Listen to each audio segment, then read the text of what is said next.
जय हिंद दोस्तों, यूपीएससी 9 में आपका स्वागत है। बहुत बहुत स्वागत है दोस्तों। सबसे पहले एक निवेदन करना चाहूँगा दोस्तों, जैसा कि हम वीडियो बना रहे हैं, पीवाईक्यूज कर रहे हैं, टेस्ट सीरीज़ भी करा रहे हैं आपके लिए, और बहुत सारा करंट का डेटा भी है हमारे पास जो हम आपको अच्छे से अच्छे करने की कोशिश कर रहे हैं दोस्तों। लाइक शेयर सब्सक्राइब नहीं आ रहा है दोस्तों वीडियोज़ पर। ये एक रिक्वेस्ट है, निवेदन है, जो आपसे इतना तो हम बोल सकते हैं, इतना तो मांग सकते हैं कि आप भाई प्लीज़ ज़्यादा से ज़्यादा शेयर, ज़्यादा से ज़्यादा लाइक और सब्सक्राइब कीजिए वीडियो को, क्योंकि अपने दोस्तों तक पहुंचाएंगे। उसमें कमेंट बॉक्स में आप थोड़ा सा प्लस माइनस भी बताइए कि क्या इन्हेंसमेंट हो रहा है, क्या नहीं हो रहा है। ये हमारे लिए भी ज़रूरी है, क्योंकि हम उतना ही अच्छा कंटेंट और उतनी अच्छी जो है आपके लिए करंट अफेयर्स कोशिश करेंगे कि उतना ही अच्छा कंटेंट लेकर आ पाएँ दोस्तों। चलो उसी सीरीज़ में आगे बढ़ते हैं। यह है ट्रांसपोर्टेशन से यानी कि परिवहन से रिलेटेड आपका टॉपिक है। इससे पहले 14 जो हैं चैप्टर हम कंप्लीट कर चुके हैं। ये प्रीवियस ईयर की जो पीवाईक्यूज हैं दोस्तों, उसकी सीरीज़ को हम कंप्लीट करा रहे हैं। बहुत ही इंपॉर्टेंट क्वेश्चंस हैं जो हमेशा से एग्जाम्स में आते रहे हैं, ठीक है।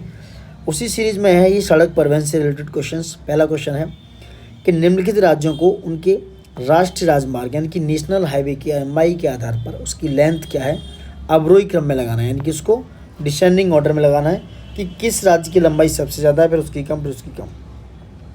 तो देखो, जैसे अरुणाचल प्रदेश है, उसकी जो राष्ट्रीय राजमार्ग की लंबाई है दोस्तों वो है 2537 किलोमीटर। तो नंबर 1 पे ये हो गया अरुणाचल प्रदेश। उसके बाद है 1670 नागालैंड की, ये हो गया नंबर 2। उसके बाद मिजोरम है जिसकी 1423 किलोमीटर है, ये हो गया नंबर 3। उसके बाद सिक्किम की है 709 किलोमीटर के आसपास दोस्तों, कितनी 709 किलोमीटर। तो ये हो गया अरुणाचल प्रदेश, नागालैंड, मिजोरम एंड सिक्किम, इनके अवरोही क्रम में दोस्तों। राष्ट्रीय राजमार्ग के अवरोही क्रम में अरुणाचल प्रदेश में सबसे ज़्यादा राष्ट्रीय राजमार्ग है, उसके बाद नागालैंड, उसके बाद मिजोरम, उसके बाद सिक्किम में है। Got it. नेक्स्ट बात करते हैं, वर्तमान में भारत में सबसे लंबा राष्ट्रीय राजमार्ग कौन सा है। तो जो वर्तमान में प्रेजेंट में 2012 का क्वेश्चन है, तो NH7 सबसे लंबा राजमार्ग है दोस्तों। कितना?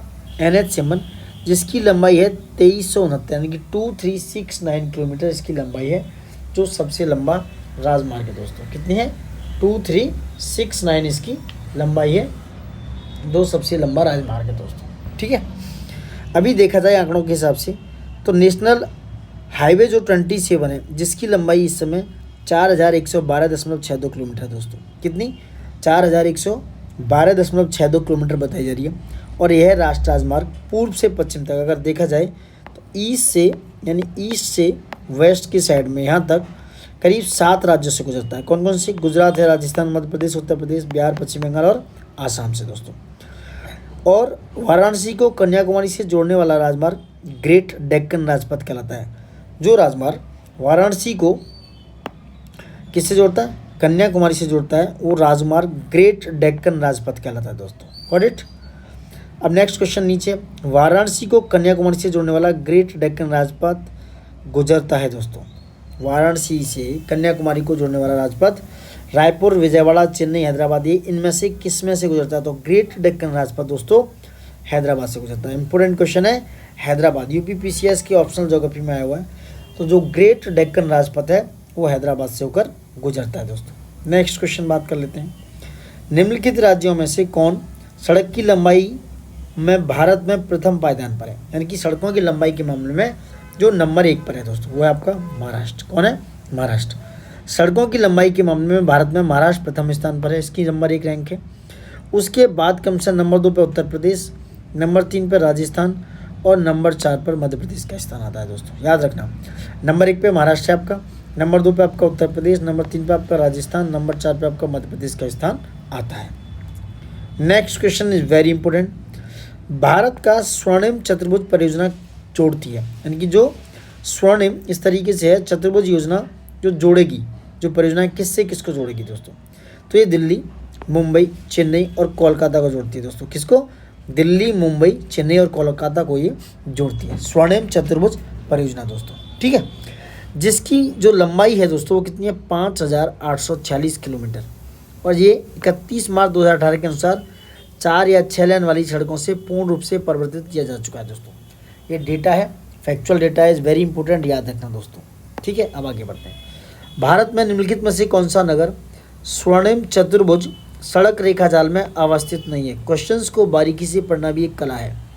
तो कोलकाता, मुंबई, नई दिल्ली, चंडीगढ़, तो भाई चंडीगढ़ नहीं है। ऊपर आपने देखा कि जो स्वर्णिम चतुर्भुज है वो दिल्ली, मुंबई, चेन्नई और कोलकाता से, यानी कि डीएमसी के होके जाता है, याद रखना, डीएमसी, दिल्ली, मुंबई, चेन्नई और कोलकाता से। तो Chandigarh is not that part of the स्वर्णिम चतुर्भुज।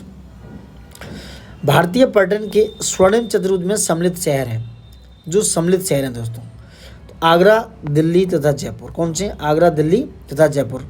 यहाँ पे आगरा है, ग्वालियर और मथुरा नहीं है। आगरा कानपुर है यहाँ, लेकिन लखनऊ नहीं है। तो ये कौन सा? आगरा, दिल्ली और जयपुर जो है स्वर्णिम त्रिभुज में, स्वर्णिम त्रिभुज में 3 है, आगरा और आपका दिल्ली और आपका जयपुर दोस्तों। ठीक है, आगरा, दिल्ली और जयपुर ये स्वर्णिम त्रिभुज में। उत्तर भारत का सबसे लोकप्रिय पर्यटन त्रिभुज है, जो 3 शहरों को जोड़ता है, जिनका एक प्रसिद्ध इतिहास रहा है और यहाँ पर्यटन का मुख्य आकर्षण है आगरा, दिल्ली और जयपुर दोस्तों। ठीक है, नेक्स्ट, 2 राष्ट्रीय राजमार्ग कन्याकुमारी, श्रीनगर। ठीक है, 2 राष्ट्रीय राजमार्ग हैं दोस्तों। कौन कौन से हैं? कन्याकुमारी, श्रीनगर, कन्याकुमारी से श्रीनगर के बीच में है ये, और पोरबंदर सिलचर राजमार्ग में, जो राष्ट्रीय राजमार्ग विकास परियोजना के अंतर्गत निर्मित हो रहे हैं। एक दूसरे को मिलेंगे या काटेंगे दोस्तों? तो ये काटेंगे झांसी में। कहाँ पर मिलेंगे? झांसी में, और वहाँ पर ये एक दूसरे को काटेंगे। कन्याकुमारी से श्रीनगर और पोरबंदर से सिलचर पड़ता है आसाम में। वहाँ तक जो राष्ट्रीय राजमार्ग की लंबाई है वो 7830 किलोमीटर दोस्तों।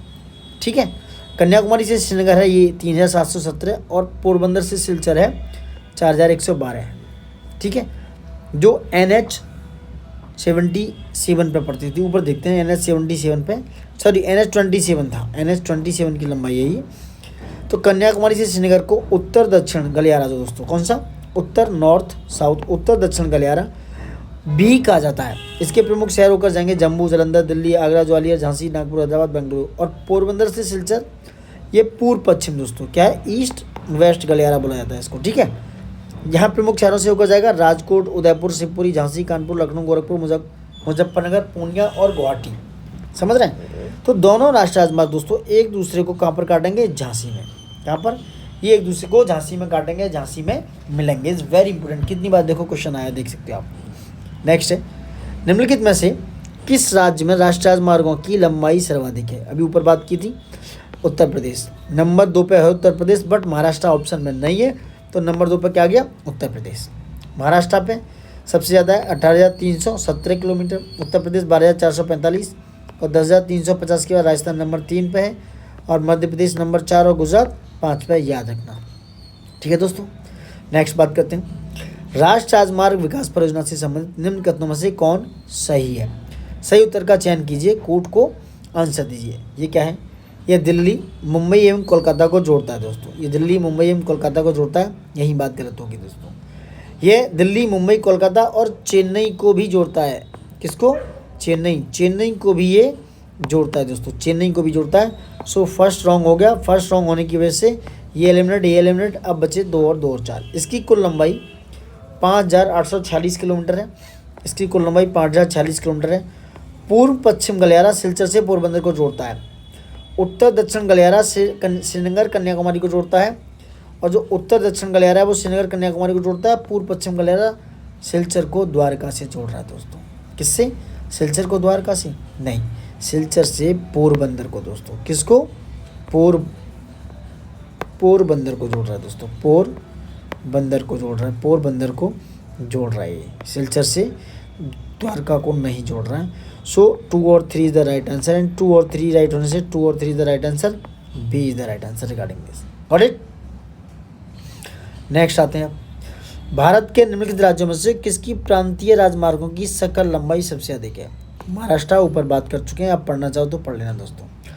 महाराष्ट्र की है 70.83%, में भी देख सकते हो। 2019 का आंकड़ा। कर्नाटक की 10.85%, गुजरात 9.33%, सारे आंकड़े आप देख सकते हो। ठीक है, नेक्स्ट। राष्ट्रीय राजमार्ग संख्या 4 नहीं गुजरता है, कौन से नहीं गुजरता है? वर्तमान में राष्ट्रीय राजमार्ग संख्या 4 भारत के अंडमान निकोबार द्वीप समूह में 230.7 किलोमीटर, कितना दोस्तों? 230.7 किलोमीटर लंबा राजमार्ग है। यह उत्तर में मध्य अंडमान द्वीप के उत्तरी भाग में वहाँ पर स्थित है। माया बंदर से दक्षिणी अंडमान द्वीप में यानी कि जहाँ चिड़िया टापू तक विस्तृत है। पुरानी नामांकन प्रणाली में राष्ट्रीय राजमार्ग 223 कहलाता था दोस्तों। तो फिलहाल वो कहाँ है, अंडमान निकोबार में गुजरता है दोस्तों। तो अंडमान निकोबार में गुजरता है, तो यहाँ किसी में से भी शायद नहीं गुजरता ये। अब आ जाते हैं रेलवे परिवहन पर। रेलवे परिवहन क्या है? निम्नलिखित में से कौन एक सुमेलित नहीं है? हल्दिया। हल्दिया जो राष्ट्रीय राजमार्ग है, इलाहाबाद राष्ट्रीय राजमार्ग है, वो हल्दिया है नंबर 1। नासिक सही है, पुणे राष्ट्रीय राजमार्ग 50। दुर्गापुर कोलकाता एक्सप्रेस वे राजमार्ग सही है। हैदराबाद, हैदराबाद गलत है दोस्तों। हैदराबाद जो है दक्षिण मध्य रेलवे का मुख्यालय नहीं है, क्योंकि दक्षिण मध्य रेलवे का मुख्यालय है सिकंदराबाद। क्या है? सिकंदराबाद इसका मुख्यालय है, जो कि आंध्र प्रदेश में पड़ता है दोस्तों। ठीक है। और जो हल्दिया है वो पश्चिम बंगाल से, यानी कि राष्ट्रीय जलमार्ग संख्या हल्दिया पश्चिम बंगाल से इलाहाबाद उत्तर प्रदेश तक करीब 1620 किलोमीटर लंबा है और एक किस पर, गंगा नदी पर बना हुआ।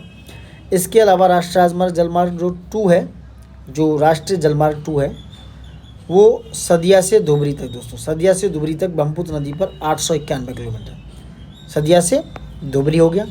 नंबर 3 जो है जलमार्ग नंबर 3 कोल्लम से कोट्टापुरम केरल तक दोस्तों, जो 205 किलोमीटर नहर पर है। ठीक है, कोल्लम के कोट्टापुरम तक दोस्तों। ठीक है। और जो जलमार्ग 4 है दोस्तों, जो 4 नंबर का जलमार्ग है, वो वजीराबाद से विजयवाड़ा, भद्राचलम, राजमुंद्री एवं काकीनाडा पुदुचेरी तक है दोस्तों। काकीनाडा पुदुचेरी तक कहाँ तक? 1095 किलोमीटर गोदावरी नदी और कृष्णा नदी पर बना हुआ है। तो जो जलमार्ग संख्या, इनको याद रखा। तो जलमार्ग संख्या नंबर 4 कहाँ पर है? वजीराबाद, विजयवाड़ा, भद्राचलम, राजमुंद्री एवं काकीनाडा पुदुचेरी तक, जो 1095 किलोमीटर गोदावरी नदी तथा कृष्णा नदी पर बना हुआ है दोस्तों। वहीं राष्ट्रीय राजमार्ग 50 जो है नासिक से पुणे तक है। कहाँ तक? नासिक से पुणे तक, जबकि दुर्गापुर से कोलकाता एक्सप्रेस राजमार्ग है दोस्तों। अब आते हैं नेक्स्ट, दक्षिण मध्य रेलवे का है, यानी कि साउथ सेंट्रल रेलवे का मुख्यालय कहाँ है? ऊपर बात की थी, सिकंदराबाद में है। कहाँ पर? सिकंदराबाद। भारत के निम्नलिखित राज्यों में से किसमें अधिकतम रेलवे लंबाई पाई जाती है? बहुत इंपॉर्टेंट है। रेलवे लंबाई हो, सड़क लंबाई हो, ये महाराष्ट्र में पाई जाती है। महाराष्ट्र में 2020-21 के आंकड़े के हिसाब से सबसे ज़्यादा लंबाई उत्तर प्रदेश नहीं है स्थान में, याद रखना। अगर उत्तर प्रदेश होता तो नंबर 1 उत्तर प्रदेश था, क्वेश्चन के हिसाब से बता रहा हूँ। उत्तर प्रदेश में है 15,485 किलोमीटर रेलवे लंबाई। नंबर 2 पर आ गया आपका, ओवरऑल देखा जाए तो नंबर 1 पे उत्तर प्रदेश, नंबर 2 पे आ गया महाराष्ट्र जिसकी लंबाई 11,809 किलोमीटर। नंबर 3 पे आ गया पश्चिम बंगाल 10,408, ये नंबर 3 रैंकिंग पे है। नंबर 4 पे है आपका राजस्थान 9,279 और नंबर 4-5 पे है आपका दोस्तों 7,826 के साथ आंध्र प्रदेश। ठीक है। तो रेलवे की लंबाई के हिसाब से महाराष्ट्र इस क्वेश्चन के हिसाब से नंबर 1 पे, वैसे उत्तर प्रदेश नंबर 1 पे, जिसमें 15,485 किलोमीटर टोटल लंबाई है। कोंकण रेलवे मार्ग नहीं जोड़ता है दोस्तों बेलगाम, रत्नागिरी, मंडगांव, उडुपी को। तो जो कोंकण रेलवे मार्ग है दोस्तों, वो बेलगाम को नहीं जोड़ता है। गोवा, महाराष्ट्र और कर्नाटक के बीच छोटे से छोटे रेलवे मार्ग द्वारा एक लिंक प्रदान करने के लिए मार्च 1990 में कोंकण रेलवे परियोजना प्रारंभ की गई थी। कोंकण रेलवे परियोजना, इस परियोजना में रोहा स्टेशन जो महाराष्ट्र में है और मैंगलोर जो कर्नाटका में दोस्तों, उस स्टेशन के बीच करीब 760 किलोमीटर की दूरी सम्मिलित है और यह रेल मार्ग केरल तक नहीं जाता है। किंतु इस परियोजना से केरल को एक लाभ अवश्य प्राप्त है कि वह महाराष्ट्र, गोवा एवं कर्नाटक से उसकी दूरी अत्यधिक कम हो गई है। इस रेल मार्ग पर रत्नागिरी के निकट कारबुडे स्थित सुरंग 6.5 किलोमीटर की लंबी है, जो कोंकण रेलवे की सबसे लंबी सुरंग है दोस्तों। ठीक है। जनवरी 1998 की इस परियोजना का कार्य पूरा कर दिया गया है। कोंकण रेलवे महाराष्ट्र के रोहा, वीर, खेड़ा, चिपलून, रत्नागिरी और ये सब बहुत सारे जिले आप पढ़ना चाहो पढ़ सकते हो, यहाँ से जाती है। तो बेलगांव से जो है कोंकण रेलवे मार्ग नहीं जोड़ता है, रत्नागिरी, मंडगांव और उडुपी को जोड़ता है दोस्तों। ठीक है, गॉट इट। कोंकण रेलवे मार्ग जोड़ता है दोस्तों रोहा से मैंगलोर, ऊपर हमने बात की थी। मैंगलोर करता है कर्नाटका में, रोहा पड़ता है आपका महाराष्ट्र में दोस्तों। रोहा से मैंगलोर को कोंकण रेलवे जोड़ देता है आपका। नेक्स्ट बात करते हैं, निम्नलिखित रेल सुरंगों की लंबाई के अनुसार सही अवरोही क्रम है। अवरोही क्रम बोले तो दोस्तों घटता क्रम। ठीक है, तो कौन सी है? सबसे बड़ी है पीर पंजाल, फिर कारबोद, फिर नाथुवाड़ी, बर्देवादी। ये इंपॉर्टेंट है। सबसे बड़ी सुरंग है पीर पंजाल। पीर पंजाल की लंबाई दोस्तों 12 किलोमीटर, कितनी है? 12। कारबुद की कितनी है दोस्तों? कारबिदे की होगी आपकी 6.5 किलोमीटर, तो नंबर 2 पर हो गई। नंबर 3 पर की नाथुवाड़ी, नाथुवाड़ी की होगी 4.3, और सबसे लास्ट में होगी बरदेवादी जिसकी है 4 किलोमीटर। ठीक है, तो जो पीर पंजाल है उसकी 12 किलोमीटर, और कारबुद की 6.5 किलोमीटर, और नाथुवाड़ी की होगी दोस्तों कितनी? 4.3 किलोमीटर, और बरदेवाड़ी की हो गई 4 किलोमीटर लंबाई दोस्तों। Got it. भारत में निम्नलिखित राज्यों में से कौन रेल सेवा से वंचित है? बी मेघालय। फिलहाल मेघालय है, लेकिन अभी मुझे लग रहा है मेघालय को भी रेल कनेक्टिविटी के हिसाब से जोड़ दिया गया है दोस्तों। ठीक है, तो केवल सिक्किम राज्य रेल सेवा से वंचित है, बाकी की जो है अभी फिलहाल सारे जो स्टेशन है मेघालय, मिजोरम में भी हाल फिलहाल में चला गया है करंट के डेटा के हिसाब से, उन सब में चल रहा है दोस्तों। अब बात करते हैं आगे क्या है। नेक्स्ट है जल परिवहन एवं बंदरगाह। यहाँ से क्वेश्चन बन जाता है एक बार। देखो, अब दीनदयाल पोर्ट ट्रस्ट कहाँ है दोस्तों? ये बात करते हैं। दीनदयाल पोर्ट ट्रस्ट है आपका गुजरात में। ये 2 पर हो गया। ए पर 2 है कहीं? हाँ, तो B is the right answer regarding this. देखो, अब ऐसे क्वेश्चन नहीं बनते हैं, क्योंकि पहले एक ही ऑप्शन से आपके क्वेश्चन का आंसर मिल जाता था, अब नहीं मिलने वाला है। अब वहीं जवाहरलाल पोर्ट ट्रस्ट है महाराष्ट्र में 3। पी.ओ. चिदम्बरम पोर्ट ट्रस्ट है आपका तमिलनाडु में दोस्तों। कहाँ पर है? तमिलनाडु में। मर्मागोआ है गोवा में दोस्तों। तो ये आप चाहो तो देख सकते हो। दीनदयाल पोर्ट ट्रस्ट गुजरात में हो गया, जवाहरलाल नेहरू ट्रस्ट महाराष्ट्र में, और ये हो गया तमिलनाडु में बी.ओ. चिदम्बरम, और मर्मागोआ हुआ गोवा में दोस्तों। निम्नलिखित में से कौन सा भारत का सबसे गहरा बंदरगाह है? कौन सा है दोस्तों बताइए? यह विशाखापट्टनम। विशाखापट्टनम भारत का सबसे गहरा डीप बंदरगाह है, ऐसा इन्होंने बताया दोस्तों। ठीक है, भारत के पूर्वी तट पर स्थित है ये बंदरगाह, आंध्र प्रदेश में, और भारत का सबसे गहरा बंदरगाह माना जाता है। और सबसे बड़ी बात, विशाखापट्टनम बंदरगाह एक प्राकृतिक बंदरगाह है।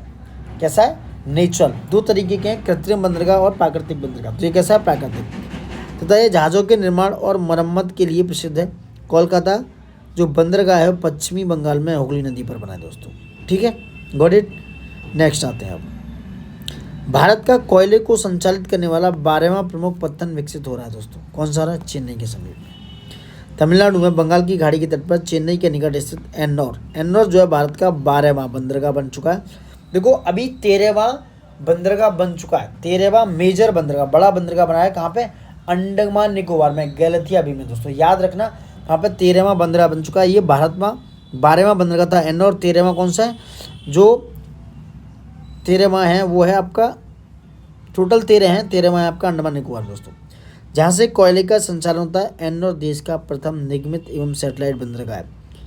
एन्नौर बंदरगाह का नाम बदलकर दोस्तों कामराज बंदरगाह कर दिया गया। याद रखना, कामराज बंदरगाह कर दिया गया एन्नौर बंदरगाह का नाम बदलकर। नेक्स्ट है, निम्नलिखित में से कौन सिर्फ रासायनिक एवं रासायनिक पदार्थों हेतु निर्मित बंदरगाह है? ये कहा दहेज। दहेज गुजरात में पड़ता है, जो रसायन एवं रासायनिक पदार्थों हेतु निर्मित बंदरगाह है दोस्तों। पढ़ इट। तो कौन सा है? दहेज। गुजरात स्थित दहेज बंदरगाह देश का ऐसा पहला बंदरगाह है जो रसायनों को निपटाने हेतु स्थापित किया गया है, जो इसे रसायन बंदरगाह के नाम से भी जाना जाता है। निम्नलिखित में से कौन सा पत्तन भारत में लौह अयस्क का निर्यात में अग्रणी है? किसमें? एक्सपोर्ट में अग्रणी है। ये कौन सा है? मर्मागांव, जो मरगामागांव गोवा में पड़ता है। गोवा में है ये। कहाँ पर? गोवा में है ये दोस्तों, गोवा में। तो गोवा में ज्वारी नदी के मुहाने पर स्थित, याद रखना, मर्मागांव ज्वारी नदी के मुहाने पर स्थित मर्मागांव बंदरगाह लौह अयस्क के निर्यात में अग्रणी है। इस बंदरगाह से भारत में कुल लौह अयस्क निर्यात का लगभग 40% हिस्सा निर्यात किया जाता है। पॉइंट इज दैट कि भैया मर्मागांव जो गुजरात में ज्वारी नदी की मुहाने पर है, किस पर? मुहाने पर है, वहाँ से 40% हिस्सा लौह अयस्क का निर्यात किया जाता है। नेक्स्ट है, भारत के निम्नलिखित बंदरगाहों में से कौन सा एक खुला बंदरगाह है? खुला सागरीय बंदरगाह, यह है चेन्नई। खुला बंदरगाह उसे कहते हैं जहाँ पोत तट से दूर खुले सागर में लंगर डाल देते हैं दोस्तों। कहाँ से? जो तट से, कोस्टल एरिया से दूर। देश में इस प्रकार का बंदरगाह चेन्नई बंदरगाह है। आंध्र प्रदेश का विशाखापट्टनम बंदरगाह देश का सबसे गहरा बंदरगाह, ऊपर हम बात कर चुके हैं। नेक्स्ट है दोस्तों, क्या है नेक्स्ट? निम्नलिखित में से कौन सा बंदरगाह भारत का पूर्वी तट का नहीं है? पूर्वी तट का बंदरगाह नहीं है दोस्तों। तो देखो, चेन्नई पूर्वी तट पे, पारादीप उड़ीसा में, चेन्नई तट पर, तूतीकोरन तमिलनाडु में, और कांडला कहाँ है? गुजरात में। कांडला गुजरात का बंदरगाह है, जो कि पश्चिमी तट का बंदरगाह है दोस्तों। किसका? पश्चिमी तट का बंदरगाह। भारत के पश्चिमी तट पर प्रमुख बंदरगाहों की देखा जाए तो कांडला गुजरात, मुंबई, न्यावा सेवा ये भी मुंबई में जवाहरलाल नेहरू नाम से, मर्मागांव गोवा में, न्यू बेंगलुरु कर्नाटक में, कोच्चि ये कहाँ पर है? केरल में है दोस्तों। तथा पूर्वी तट के प्रमुख बंदरगाह कोलकाता, हल्दिया, पारादीप, विशाखापट्टनम, चेन्नई और तूतीकोरन है। ये सब क्या है? पूर्वी तट के बंदरगाह हैं। हल्दिया बंदरगाह में से कौन सी वस्तु आयात की जाती है दोस्तों? ये आपका पेट्रोलियम पदार्थ। पेट्रोलियम पदार्थ जो हल्दिया बंदरगाह है, हल्दिया पोर्ट कहाँ है दोस्तों? ये पश्चिमी बंगाल में है। हल्दिया पोर्ट पश्चिम बंगाल में है और इस बंदरगाह से क्या है? पश्चिम बंगाल स्थित हल्दिया बंदरगाह से कोलकाता तक न पहुंचने वाले बड़े बड़े जलयानों के लिए विशेष रूप से कोलकाता के सहायक बंदरगाह के रूप में विकसित किया गया तथा यह हुगली नदी के ठीक मुहाने पर स्थित है। यहाँ पेट्रोलियम आयात की विशेष सुविधाएं विकसित की गई हैं। निकट में ही हल्दिया रिफाइनरी की स्थापना भी की जा चुकी है दोस्तों। ठीक है, आगे बढ़ते हैं। निम्नलिखित में से कौन सा भारत का प्राकृतिक, देखो क्वेश्चन यहाँ से अराइज होता है कि प्राकृतिक बंदरगाह और आर्टिफिशियल कृत्रिम बंदरगाह में प्राकृतिक और आर्टिफिशियल बंदरगाह की बात हो रही है दोस्तों। तो ये है आपका प्राकृतिक बंदरगाह नहीं है चेन्नई। इंपॉर्टेंट है दोस्तों, चेन्नई बंदरगाह आपका प्राकृतिक बंदरगाह नहीं है। चेन्नई एक कैसा है? आर्टिफिशियल बंदरगाह है। कांडला, पारादीप, मुंबई ये कैसे हैं? ये आपके प्राकृतिक बंदरगाह है दोस्तों। भारत का जो कोस्टल एरिया है 7,516 किलोमीटर है, लेकिन फिलहाल कोस्टल एरिया है दोस्तों, कोस्टल लाइन बढ़ गई है, करीब 12,500 कुछ के आसपास पहुंच गई है दोस्तों। कितनी? 12,500 के आसपास। 13 बड़े बड़े और 200 से अधिक छोटे बंदरगाह हैं। मुंबई एवं कोचीन का बंदरगाह जो है वो प्राकृतिक बंदरगाह है। कौन से? मुंबई और कोचीन वाले जो बंदरगाह हैं दोस्तों वो कैसे हैं? वो प्राकृतिक बंदरगाह है मुंबई एवं कोचीन में दोस्तों, मुंबई और कोचीन। विशाखापट्टनम देश का सबसे गहरा बंदरगाह है और यह सबसे प्राकृतिक बंदरगाह है, यानी कि विशाखापट्टनम ही कैसा आपका? प्राकृतिक। अभी आर्टिफिशियल की बात करें तो चेन्नई है। गुजरात स्थित कांडला एवं ज्वारीय बंदरगाह है। यह मुक्त व्यापार क्षेत्र वाला बंदरगाह है। कौन सा? कांडला गुजरात में। देश का सबसे बड़ा बंदरगाह मुंबई है। चेन्नई एक कृत्रिम बंदरगाह है तथा देश का सबसे प्राचीन बंदरगाह है। बड़े बंदरगाहों के प्रबंधन एवं विकास की जिम्मेदारी किसके पास है? केंद्र सरकार। जो बड़े बंदरगाह हैं, मेजर पोर्ट्स की जिम्मेदारी लेती है गवर्नमेंट, सेंट्रल गवर्नमेंट है। और जो छोटे एवं मझोले बंदरगाह हैं वो आते हैं आपके समवर्ती सूची में, यानी कि कॉन्करेंट लिस्ट में आ जाते हैं। कॉन्करेंट लिस्ट में आते हैं दोस्तों जो छोटे एवं मझोले बंदरगाह हैं। इनका प्रबंधन संबंधित राज्य की सरकारें करती हैं। एन्नौर बंदरगाह देश का पहला निगमित यानी कंपनी के रूप में पंजीकृत बंदरगाह है एन्नौर, जिसको नाम बदल कर दिया गया है। क्या नाम बदल के? क्या है? राजमनार दोस्तों। ठीक है, एन्नौर बंदरगाह जो है पहला निगमित कंपनी के रूप में पंजीकृत बंदरगाह है। निम्नलिखित पत्रों में से किसके पास प्राकृतिक पोताश्रय नहीं है दोस्तों? जैसे ऊपर बात कर चुके हैं, चेन्नई एक कृत्रिम बंदरगाह है, तो चेन्नई बंदरगाह के साथ प्राकृतिक पोताश्रय, प्राकृतिक पोर्ट नहीं है। नेक्स्ट आगे बढ़ते हैं। क्या है? निम्नलिखित में से कौन सा एक सुमेलित नहीं है? कौन सा नहीं है? चेन्नई भारत का सबसे गहरा पत्तन है। भाई यही गलत है। गहरा पत्तन तो सबसे ज़्यादा वो कौन सा है? विशाखापट्टनम। विशाखापट्टनम है जो सबसे गहरा पोर्ट है दोस्तों। कोचीन प्राकृतिक पत्तन है, सही है। जवाहरलाल नेहरू भारत का एकमात्र मशीनीकृत पत्तन है और कांडला एक ज्वारीय पत्तन है। ये तीनों सही हैं, बट बाकी का पहले वाला गलत है, क्योंकि चेन्नई नहीं, विशाखापट्टनम भारत का सबसे गहरा पत्तन है। चेन्नई भारत का एक कृत्रिम बंदरगाह है दोस्तों। यह भारत का दूसरा बड़ा बंदरगाह है। इंपोर्टेंट, ये भी न्यूज़ जब अच्छी है।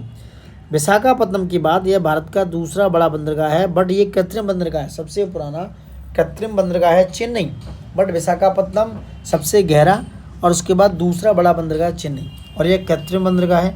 यह पूर्वी तट पर स्थित भारत का सबसे पुराना बंदरगाह है और भारत का सबसे गहरा जो बंदरगाह हुआ है विशाखापट्टनम। जवाहरलाल नेहरू पत्तन भारत का एकमात्र मशीनीकृत पत्तन है। कांडला जो है एक प्राकृतिक बंदरगाह है और ज्वारीय पत्तन है दोस्तों। Got it. अब बात करते हैं भारत का सर्वाधिक गहराई वाला बंदरगाह कौन सा है? यह पारादीप। कौन सा है? कांडला, पारादीप और कोचीन मरमागांव में दोस्तों। कौन सा है? पारादीप। अगर यहीं पे भारत का सर्वाधिक गहरा बंदरगाह विशाखापट्टनम है, ऑप्शन में विशाखापट्टनम होता तो ये बंदरगाह इसमें माना जाता दोस्तों। ठीक है, क्या माना था? विशाखापट्टनम बंदरगाह माना जाता। ठीक है,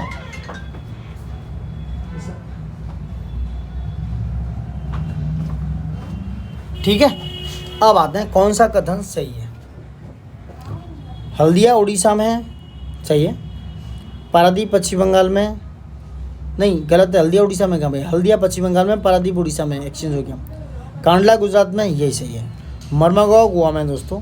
सिर्फ कांडला गुजरात में ये सही है दोस्तों। कांडला जो है एक गुजरात में है और कांडला ज्वारीय बंदरगाह है। मर्मागांव दोस्तों कहाँ पर है, ये गोवा में। कहाँ पर, गोवा में। ये है आपका गोवा में, ठीक है। कहाँ पर, गोवा में। हल्दिया पश्चिम बंगाल में, पारादीप उड़ीसा में, कांडला गुजरात में तथा मर्मागांव गोवा के पश्चिमी तट पर स्थित ये सभी प्रमुख बंदरगाह हैं दोस्तों। निम्नलिखित में से कौन सा बाह्य पत्तन का विशिष्ट उदाहरण है। बाह्य पत्तन, ये आपका हल्दिया जो है ये बाह्य पत्तन का, जो कि वेस्ट बंगाल में पड़ता है, ये बाह्य पत्तन का सबसे विशिष्ट उदाहरण है। जो पश्चिम बंगाल में ऐसे पत्तन को बाह्य पत्तन कहा जाता है जो मुख्य पत्तन यानी जो मुख्य पोर्ट को सहायक पत्तन होते हैं दोस्तों, और गहरे जलीय भाग में स्थित है। यह कोलकाता का सहायक बंदरगाह है। कौन सा, हल्दिया बंदरगाह। कौन सा, हल्दिया बंदरगाह कोलकाता का सहायक बंदरगाह है। 7 चीजें उसमें चेकआउट करेंगे, ठीक है। नेक्स्ट, निम्नलिखित में से कौन आंध्र प्रदेश का बंदरगाह नगर है। यह काकीनाडा। कौन सा, काकीनाडा। काकीनाडा, विशाखापत्तनम आंध्र प्रदेश के प्रमुख बंदरगाह नगर हैं। कौन कौन से, काकीनाडा, विशाखापत्तनम, जबकि नेल्लोर, विजयनगर और कर्नूल ये क्या है, प्रमुख नगर हैं। काकीनाडा और जो विशाखापत्तनम है, काकीनाडा एक बंदरगाह आंध्र प्रदेश का बंदरगाह नगर है, और विशाखापत्तनम, नेल्लोर, विजयनगर और कर्नूल ये सिर्फ इम्पोर्टेंट नगर हैं दोस्तों। Got it. अब नेक्स्ट आते हैं, निम्नलिखित में से कौन सा एक सही सुमेलित नहीं है। मर्मागांव गोवा में सही है, पारादीप उड़ीसा में, मैंगलोर कर्नाटक में, मुंद्रा आपका दोस्तों आंध्र प्रदेश में नहीं है। कहाँ पर है मुंद्रा, मुंद्रा दोस्तों गुजरात में है। कहाँ पर, गुजरात में, क्योंकि मुंद्रा जो अडानी के द्वारा संचालित एक बंदरगाह है, तो ये आंध्र प्रदेश में बिल्कुल नहीं है। कहाँ पर है ये मुंद्रा पोर्ट भारत का सबसे बड़ा निजी क्षेत्र का पोर्ट है, और इसका संचालन अडानी पोर्ट्स कर रहा है, और ये गुजरात प्रांत के कच्छ जिले में स्थित है। Got it. भारत का सबसे बड़ा बंदरगाह, बात हुई थी मुंबई, वॉल्यूम के हिसाब से मतलब ले जाने के हिसाब से वो सबसे बड़ा बंदरगाह मुंबई, और गहरा सबसे विशाखापत्तनम। विशाखापत्तनम के बाद चेन्नई। कांडला ज्वारीय बंदरगाह, ठीक है। तो मुंबई बंदरगाह सालसीट द्वीप पर स्थित है। ये देश का सबसे बड़ा बंदरगाह है। सभी बंदरगाहों से होने वाले कुल कारोबार का 20% से ज़्यादा कारोबार इसी बंदरगाह से। तो मुंबई से कितना, अप्रॉक्स 20% से ज़्यादा कारोबार मुंबई बंदरगाह से होता है, और ये एक नेचुरल बंदरगाह है, प्राकृतिक। भारत में कोयले का संचालित करने वाला 12वां प्रमुख बंदरगाह कौन सा है। वो है दोस्तों चेन्नई। चेन्नई के निकट कोयले से संचालित होने वाला है कौन सा, एन्नौर बंदरगाह है, जो कोयले से संचालित चेन्नई के निकट है दोस्तों, ठीक है। और इसका नाम 2014 में बदल कर दिया गया के कामराज बंदरगाह कर दिया गया, इसका नाम बदल कर दोस्तों, ठीक है। कामराज बंदरगाह इसका नाम कर दिया है।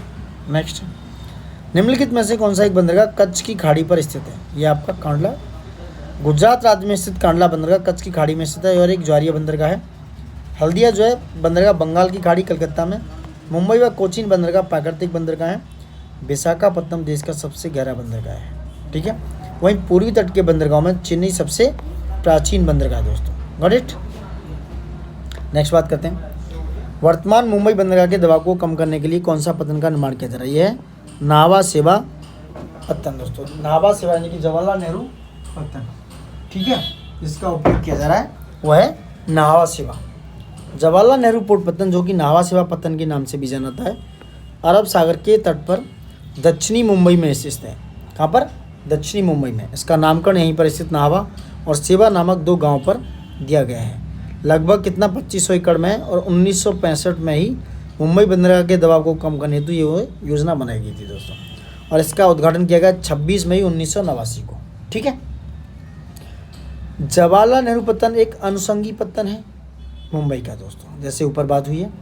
भारत के निम्नलिखित बंदरगाहों में से कौन सा एक ओडिशा तट पर स्थित है। वह आपका पारादीप पोर्ट ओडिशा राज्य के जगतपुर सिंह जिले में महानदी और बंगाल की खाड़ी में सम्मिलित स्थल के मुहाने पर। इस पोर्ट के निर्माण की आधारशिला 3 जनवरी 1962 को रखी गई, और इसने 1966 से कार्य करना आरंभ किया दोस्तों। नेक्स्ट, निम्नलिखित में से कौन सा तट कोची बंदरगाह से संबंधित है। यह आपका मालाबार तट। अरब सागर के किनारे पर स्थित कोची बंदरगाह मालाबार तट का एक प्राकृतिक बंदरगाह है दोस्तों, ठीक है।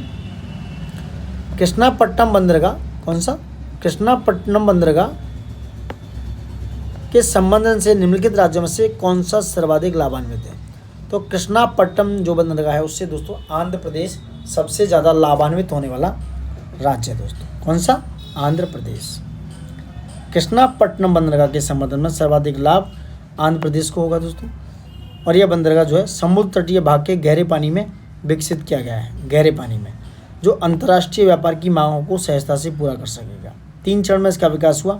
पहले चरण में 2008 में, दूसरे चरण में 2012 में और अंतिम चरण में 2017 में तैयार किया गया दोस्तों। निम्नलिखित में से कौन एक समुद्री बंदरगाह नहीं है दोस्तों? कौन सा नहीं है? ओखला। त्रिचूर, किलोन और नागरकोइल क्या है? ये समुद्री बंदरगाह है। बट ओखला एक औद्योगिक क्षेत्र है जो उत्तर प्रदेश के राज्य गाजियाबाद, नोएडा में पड़ता है दोस्तों। सो त्रिचूर, किलोन और नागरकोइल ये क्या है? समुद्री बंदरगाह है दोस्तों। क्या है ये समुद्री बंदरगाह हैं सारे, त्रिचूर, किलोन और नागरकोइल दोस्तों। नेक्स्ट आगे बढ़ते हैं। निम्नलिखित में से कौन सा युग्म सही सुमेलित है? पारादीप महाराष्ट्र में? नहीं, उड़ीसा में। तूतीकोरन तमिलनाडु में। देखो, तूतीकोरन तमिलनाडु में, कर्नाटक में मैंगलोर, गुजरात में सिर्फ कांडला है, ये सही है। महाराष्ट्र मुंबई, कर्नाटक मैंगलोर, तमिलनाडु तूतीकोरन, गुजरात कांडला में दोस्तों। Got it.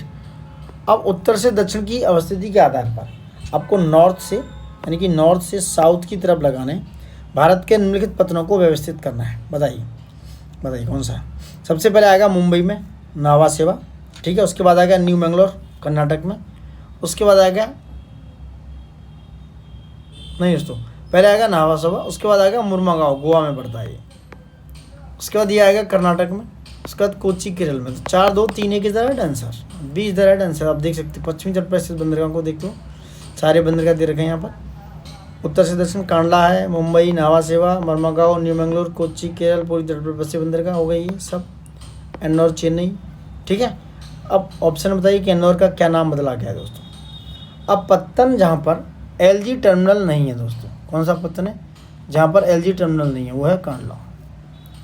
कोच्चि में देश का पहला एलएनजी टर्मिनल स्थापित है तथा एलएनजी टर्मिनल गुजरात में दहेज और हजीरा में स्थित है दोस्तों। कांडला में एलएनजी टर्मिनल नहीं है, तो हजीरा में भी है, गुजरात में है, ये दहेज में भी है, ये भी गुजरात में।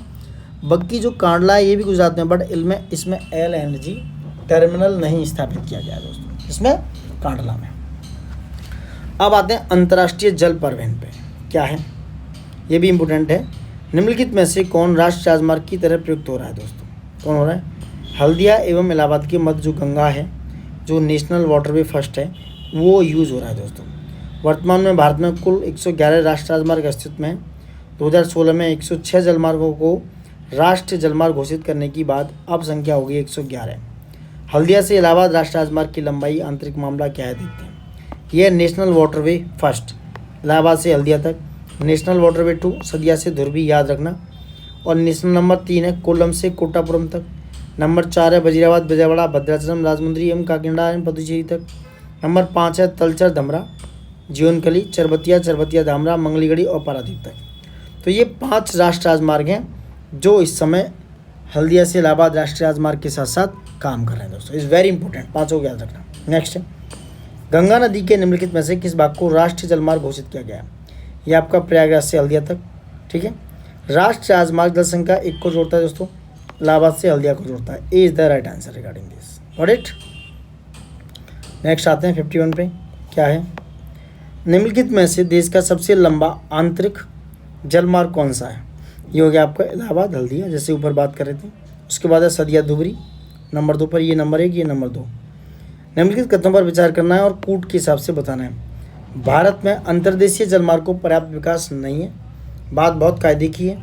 भारत के अधिकतर भागों में वर्षा साल के 4 महीनों में ही होती है, ये भी बात सही है, दोनों ही सही है। AR की एक्सप्लेनेशन भी कर रहा है भैया। भारत में इसलिए ऐसा हो रहा है कि भारत में अंतर्देशीय जलमार्गों का पर्याप्त मात्रा में विकास नहीं हो पाया है, क्योंकि अधिकांश नदियाँ वर्षा के जल पर निर्भर करती हैं एवं पहाड़ी क्षेत्रों से बहती हैं, जबकि भारत में वर्षा वर्ष के सिर्फ 4 महीनों में होती है, अधिकांश रूप से होती है, तथा नदियों में बाढ़ जाती है और 8 महीने में नदियों में पानी कम रहता है। तो जो अंतर्देशीय जल मार्ग है उनको चलाना इतना आसान है, उनको चलाना इतना संभवतः है नहीं दोस्तों। अब बात करते हैं राष्ट्रीय अंतर्देशीय नौवहन संस्थान नीनी की। ये कहाँ अवस्थित है? ये आपका पटना में अवस्थित है दोस्तों। राष्ट्रीय अंतर्देशीय नौवहन संस्थान यानी कि नीनी, ये पटना में अवस्थित है। यह नौसैनिकों के प्रशिक्षण एवं सुविधाओं इत्यादि को व्यवस्था करता है। केंद्रीय जल परिवहन निगम कोलकाता में, कहाँ पर ये? कोलकाता में। राष्ट्रीय जल क्रीड़ा संस्थान गोवा में और अंतर्देशीय जलमार्ग निगम नोएडा में स्थित है। याद रखना, ये इंपॉर्टेंट है, बहुत इंपॉर्टेंट क्वेश्चन है ये दोस्तों। क्या है?